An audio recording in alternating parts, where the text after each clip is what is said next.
In the electrifying world of competitive swimming, where every stroke slices through water like a promise kept, Bobby Finke emerges as a paragon of perseverance.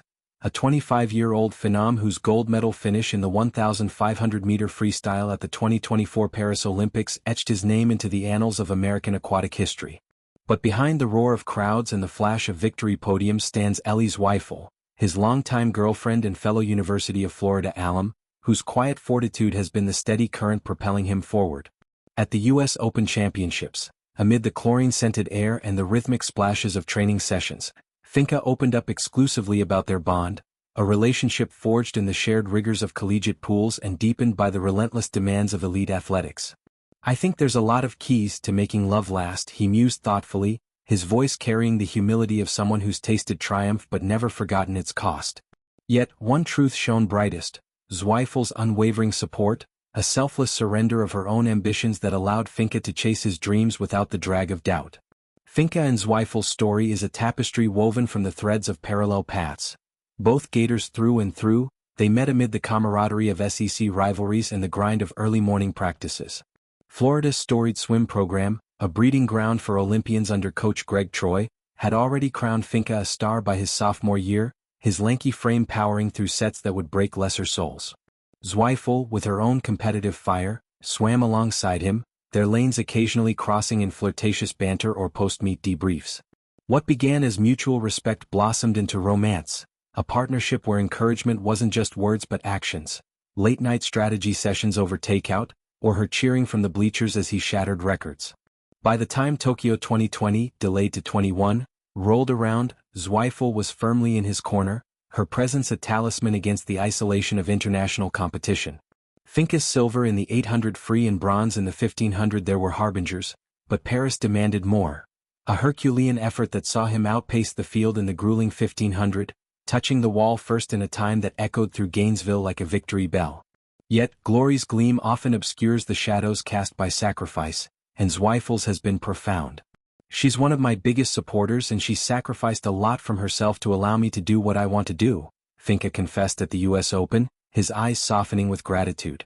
For Zweifel, this meant stepping back from her burgeoning career, perhaps foregoing meets, travel opportunities, or the personal milestones that define a young athlete's trajectory.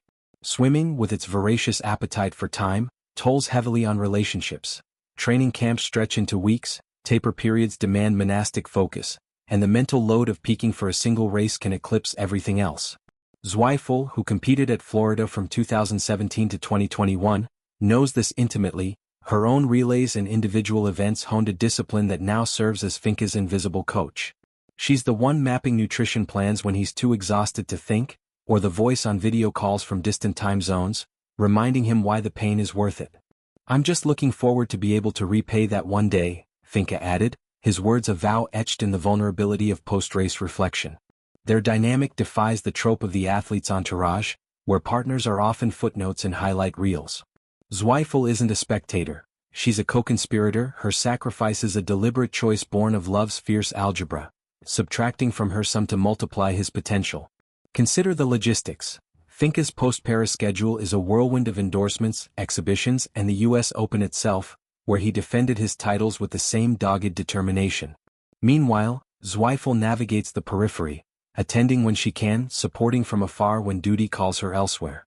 It's a ballet of balance, where her career pauses become his acceleration ramps. Finke, ever the introspective type, acknowledges this asymmetry not with guilt but with resolve, channeling it into motivation. "There's no single key," he reiterates, "but her belief in me? That's the anchor." In a sport where milliseconds separate heroes from all-surans, that emotional ballast is priceless. Expanding on their shared Gator heritage adds depth to this narrative.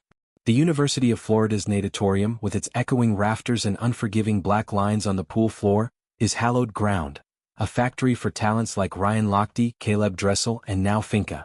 Zweifel, a breaststroker and medley maven, thrived there, her times qualifying her for nationals and earning all-SEC honors. Their romance, sparked in those humid Florida evenings, was tempered by the program's ethos: team over self, resilience as religion. Post-graduation, as Finke turned pro under Troy's guidance, Zweifel transitioned to coaching or club swimming, details Finke keeps private, honoring her autonomy. But whispers from the swimming circuit paint her as a rising assistant at a Florida club, molding the next generation while cheering Finke's ascent. Their life together, split between Gainesville's sunny suburbs and the road's relentless rhythm, is a testament to compromise's quiet power. Finke's Olympic odyssey itself merits unpacking, a journey from underdog to undisputed king of the distance events. At 6 feet 4 inches with a wingspan that turns the pool into his domain, he entered Paris as the defending world champ, but pressure mounted like a gathering swell. The 1500 final, a 15-lap endurance test, saw him trailing early, his strokes measured against Australia's Elijah Winnington and Italy's Gregorio Paltrinieri. But in the final 200, Finke unleashed a surge, arms churning like pistons, legs kicking with ferocious intent, closing the gap in a blur of blue water. Touching first at 14 minutes and 46.07 seconds, he shattered his own American record, the crowd's roar drowning out the underwater hum. Gold draped around his neck, tears mixing with chlorine, Finke dedicated it to his support system, Zweifel chief among them. "This one's for everyone who's ever believed," he said in interviews, but privately, it's her sacrifices that echo loudest.